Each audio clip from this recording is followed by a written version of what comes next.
सकट चौथ, संकष्टी चौथ या फिर तिल चौथ या तिल कुटा भी कहते हैं कई जगह पर। जिस तरह से करवा चौथ का व्रत पति के लिए, उनकी दीर्घ आयु के लिए होता है, उसी तरह से सकट चौथ या संकष्टी चौथ का जो व्रत होता है वो संतान के लिए किया जाता है। संतान के उज्जवल भविष्य और अच्छे स्वास्थ्य के लिए ये व्रत किए जाते हैं। और आज की इस वीडियो में हम लोग देखेंगे कि आप सरल तरह से इस व्रत की पूजा कैसे कर सकते हैं। तो देखिए, अच्छे से नहा धो के स्नान करने के बाद हम इस तरह से चौकी बिछा लेंगे। उस पे हो सके तो आप लाल रंग का कपड़ा बिछा लें, नहीं तो आप कोई भी कपड़ा बिछा लें, या अगर आप चाहें तो थाली में सतिया मांड के तब भी गणेश जी को विराजमान कर सकते हैं। तो देखिए, मैंने यहाँ पे गणपति भगवान की मूर्ति रख ली है। आप चाहें तो गणपति भगवान की मूर्ति रख सकते हैं, या चाहें तो आप पूरे शिव परिवार की मूर्ति भी रख सकते हैं। और अगर आपकी मूर्ति किसी धातु की है तो आप अच्छे से स्नान करा लें, नहीं तो आप जल का छींटा दे दें इस तरह से। उसके बाद देखिए, सर्वप्रथम हम जोत जोड़ लेंगे। तो इस तरह से आप जोत जोड़ लीजिएगा। जोत आप चाहें तो देसी घी की जोड़ सकते हैं, चाहे तो तिल के तेल की जोड़ सकते हैं। और जब भी आप जोत जोड़ते हैं तो उसे चुचकारिए जरूर, उसे प्रणाम जरूर करें, वरना ऐसा माना जाता है कि आपका जो दिया है वो आपकी पूजा का साक्षी नहीं बनता है, आपको उसका पूर्ण फल नहीं मिलता है। उसके बाद देखिए, हम तिलक कर देंगे। तो मैंने चंदन से, रोली से गणपति महाराज को तिलक कर लिया है। अपने दिए को अच्छे से हम तिलक कर लेंगे। उसके बाद देखिए, अगर आपके पास जनेऊ हो तो आप जनेऊ जरूर से पहना दें गणपति भगवान को, नहीं तो आप जो मोली होती है, कलावा होता है, उसे अपने हाथ पे 7 बार लपेट के वो जनेऊ बना के भी पहना सकते हैं। नहीं तो आप केवल इस तरह से जो है कलावे की माला बना के भी उन्हें पहना सकते हैं।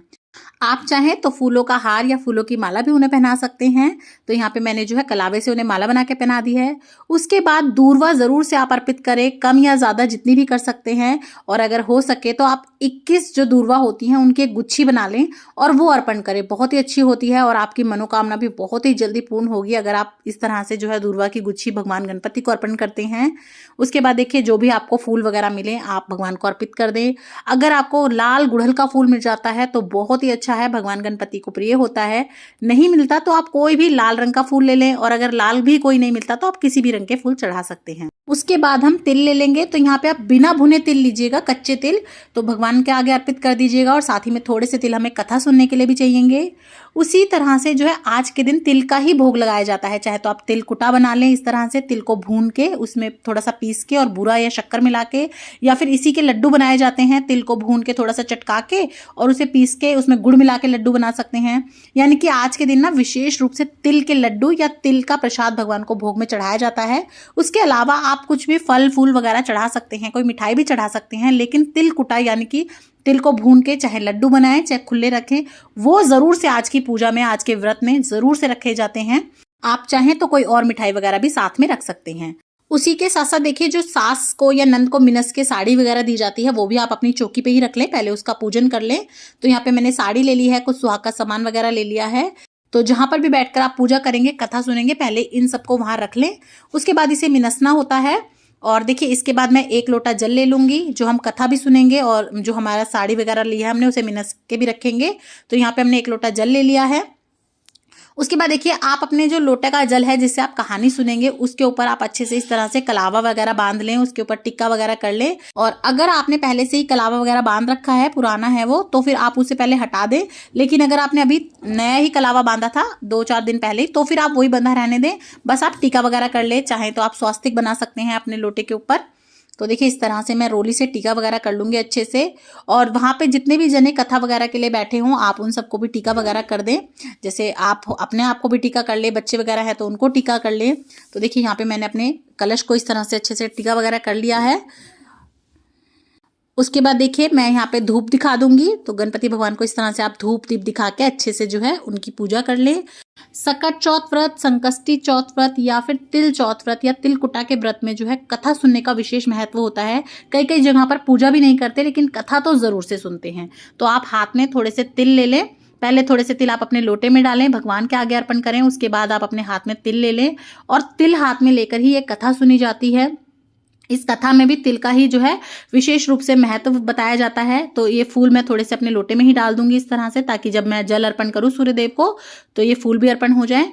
और अब आपको अपने सीधे हाथ में दाने ले लेने हैं, तिल ले लेने हैं और कथा सुननी है। तो जब भी आप कथा सुनते हैं, एक तो आप खाली हाथ कथा ना सुने, और दूसरा कथा सुनते समय बीच बीच में हुंकारे जरूर भरें, वरना जो है ऐसा कहते हैं कथा सुनने का आपको पूर्ण फल नहीं मिलता है। और अगर मैं इसी वीडियो में कथा भी सुनाऊंगी तो ये वीडियो बहुत ज़्यादा लंबी हो जाएगी, इसीलिए मैंने उसका वीडियो सेपरेट कर दिया है। उसका भी लिंक आपको नीचे मिल जाएगा, डिस्क्रिप्शन बॉक्स में चेक कर लीजिएगा कि कथा कौन सी सुनाई गई है। 2 कथा होती हैं इसमें, मैंने दोनों का ही लिंक दे दिया है। तो हम सबसे पहले कथा सुन लेंगे और कथा सुनने के बाद ये जो आपके कथा सुनी के दाने होते हैं यानी कि तिल होते हैं, इनसे हमें जो है ना शाम के समय पर चंद्रमा को अर्घ देना होता है। तो आप इन्हें अपने पल्ले में बांध सकते हैं। हमारे यहाँ पे तो ना इन्हें इस तरह से अपने पीलिए में या पल्ले में बांध लिया जाता है। तो और थोड़े से दाने जो है अभी आप सूर्य को जब अर्घ देंगे कथा सुनने के बाद तब उसमें डाल देते हैं और बाकी के कुछ बचा के रख लेते हैं। इस तरह से जो हम चंद्रमा को शाम को जब अर्घ देंगे अपना व्रत खुलने से पहले, तब इन्हीं दानों से हम उन्हें अर्घ देंगे। तो ये मैंने अपने शाम के लिए बांध लिए हैं। आप चाहें तो इस तरह से बांध के भी रख सकते हैं या फिर आप चाहें तो कटोरी में छोटी सी में साइड में भी रख सकते हैं। और देखिए यहाँ पे मैंने दक्षिणा चढ़ा दी है, तो हम दक्षिणा चढ़ा देंगे। उसके बाद हम इस तरीके से गणपति भगवान की पूजा अर्चना कर लेंगे, आरती कर लेंगे। तो इस तरह से आप प्रेम पूर्वक भगवान की आरती कर लें अच्छे से। उसके बाद आप हाथ जोड़ के क्षमा याचना कर लें कि हे भगवान, अगर हमसे कोई भूल चूक हुई हो तो हमें माफ कर देना, अपने बालक समझ के, और हमारे बच्चों को दीर्घ आयु देना, सद्बुद्धि देना और हमारे बच्चों का उज्जवल भविष्य करना और उन्हें किसी भी संकट से बचाना।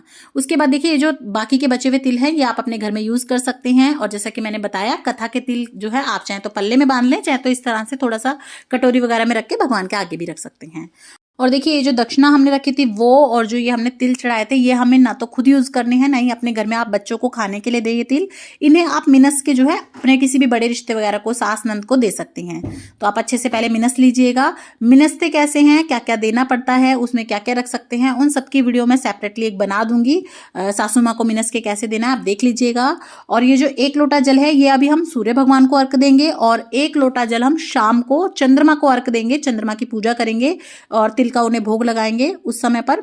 और उसके बाद आप अपना व्रत वगैरह खोलेंगे।